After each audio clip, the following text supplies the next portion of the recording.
Hello everybody, here's a list. You like lists? Yeah, everybody likes lists. I make lists all the time. It's a nice way of categorizing things. It makes us feel good in the brain, like loot boxes. That's why Blizzard wants to sell you them, to make you feel good after you lose a hard-fought round. Cheers, love!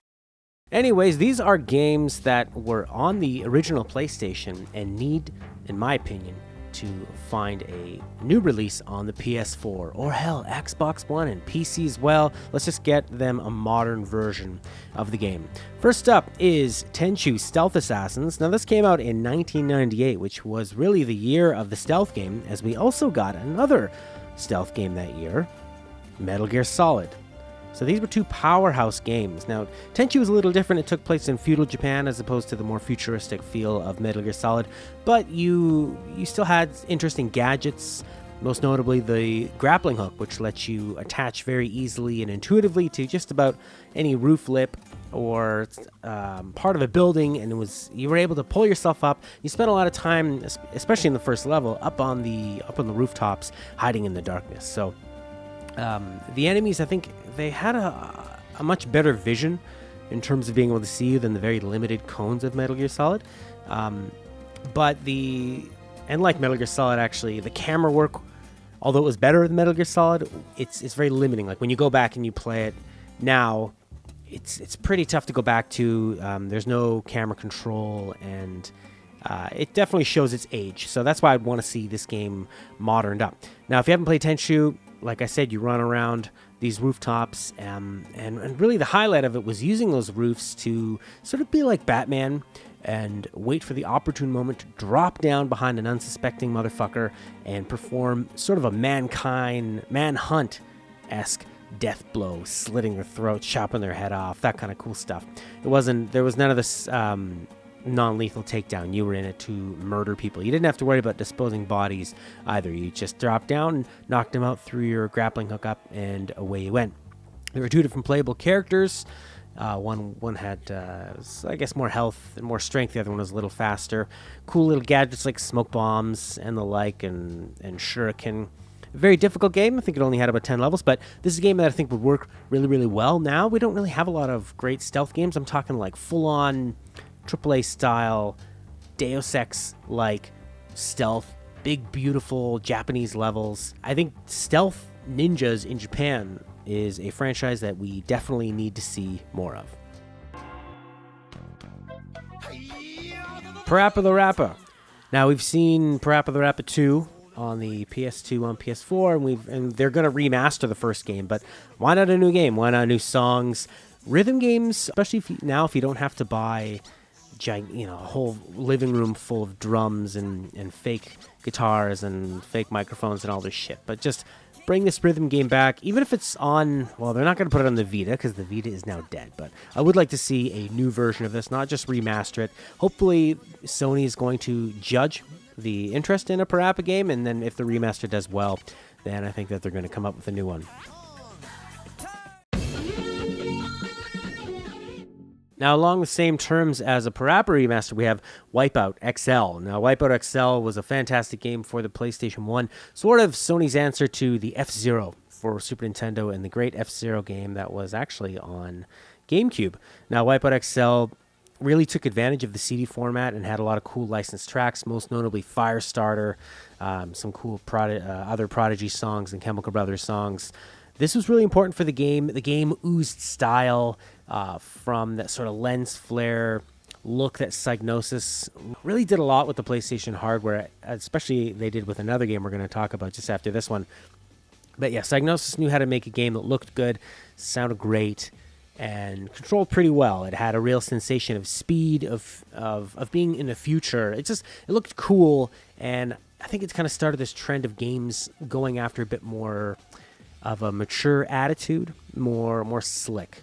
I know that Sony announced a Wipeout collection, but like, who the fuck cares about these collections? If they're cheap and they bring some old games forward, that's fine. But we want to see games that are using more of the modern, the benefits of modern gaming, like online gaming with your friends, and this would be a great game to have, 2 or 4 player local, but I understand if they can't, that's a more difficult thing to do. But I want to see a Wipeout game that really melts my mind, feels incredibly fast, basically feels like Thumper.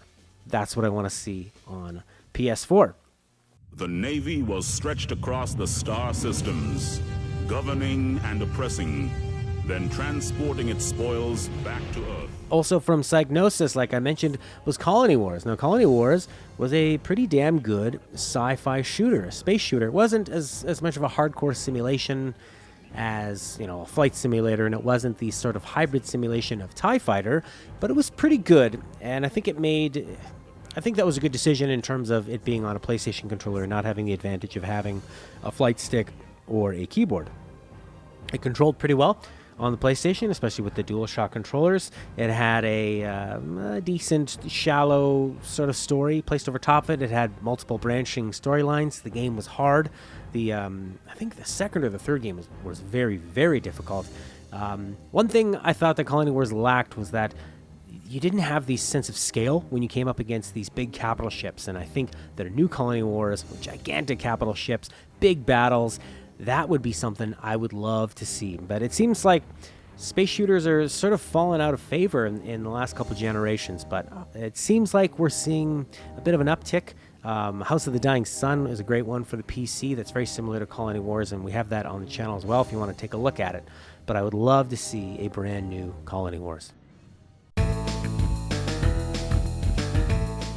Now, speaking of racing around and fast things, Crash Team Racing, I think, could be a great franchise for the PS4 going forward. It doesn't necessarily have to be Crash. It could be just characters that Sony owns. Mario Kart is successful on every platform it's on. I don't think it's impossible for Sony to figure out how to make a good kart racer. I think they're scared off because they did Mod Nation Racers, and that had a great idea to it. I mean, it sounded like Mario Kart, but with full customization, but it never really took off. People didn't jump in, and the community didn't get start and built up to what it needed to be for that to be a success. But a fun kart racer without blue shells, featuring some recognizable Sony characters. Licensing is going to be tricky, but I mean, it's really, if the gameplay's fun, and even if they make up their own cast of characters, they don't have to necessarily be like Nathan Drake racing Lara Croft for the title of fastest adventurer of all time, although I don't think Drake would ever claim to be fast. In the sheets,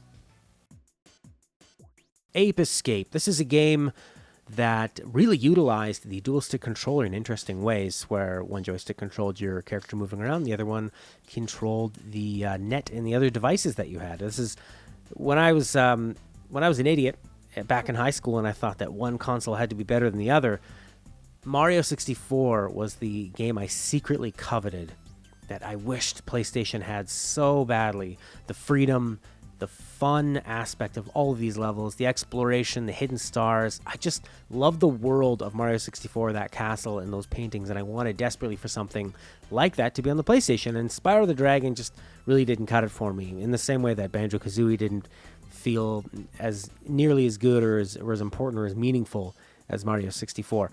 So putting on Ape Escape on the PS4, I think would be really nice. I mean, you could have sort of like Ratchet and Clank style visuals. They don't have to be that great, but you could do something really beautiful with it, but really focus on levels that are complex but intuitive, lots of fun gadgets. I mean, the game just has so many cool elements going for it, of these little monkeys that are hidden in the levels, just like the stars were in Mario.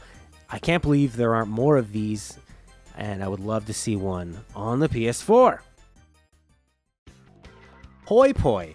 Now, this is a game not many people know about, but it was a 4-player arena combat game for the PlayStation 1. Now, I had a multi-tap. Not a lot of people did. Bragging. And with a multi-tap, you could hook up 5 controllers, and if you had 2 multi-taps, you could hook up 8 controllers. It was shaped like an L. It was a very, very strange device, but it let us PlayStation owners play multiplayer games, as we were so jealous that the N64 users had such an easy time bringing controllers over to each other's houses for 4-player sleepovers.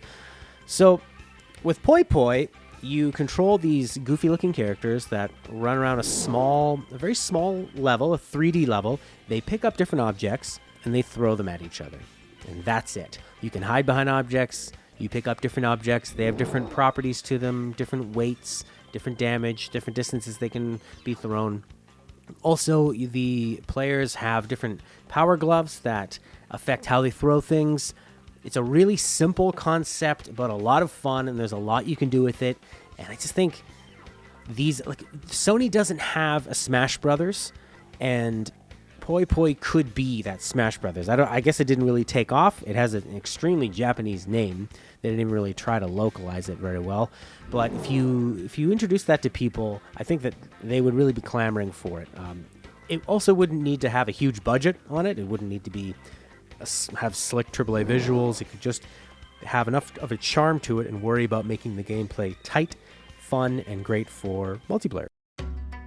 A great JRPG for the PlayStation 1 was Suikoden 1 and 2. Now, the PS1 obviously had a huge library of great JRPGs. Final Fantasy VII, 8, 9, obviously. Then you had Grandia, Chrono Cross, good game, great soundtrack.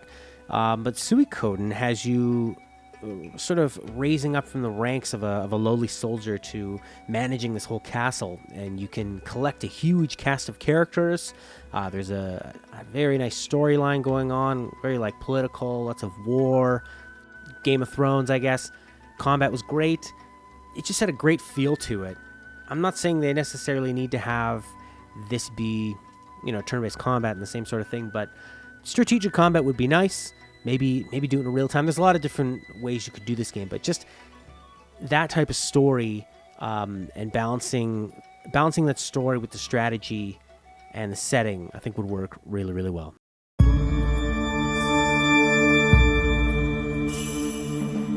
Castlevania Symphony of the Night. This is probably never going to happen unless somebody gives Konami some money to use the Castlevania name, make a game. I think they might be interested in that. I think they're more interested in money than making games at this point.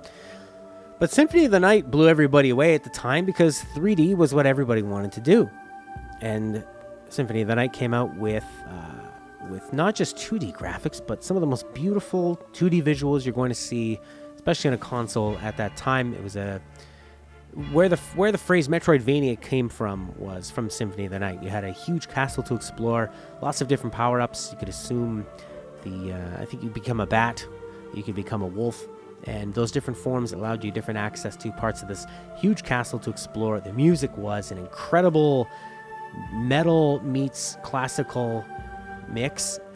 It had everything. Visuals, sound, exploration, challenge. The animation was so not only beautiful, but very fluid, and the gameplay was very intuitive. Just running around, using the backslide to get through the clever loading screens that just become these very small and simplistic hallways was a nice touch. Great game, and we could definitely use another great Castlevania with beautiful 2D art on the PS4. Well, that's going to do it. If there are any that I missed, please leave a comment down below. There's a lot of great franchises over time. Which ones would you like to see make their way back to the PS4? Bye for now.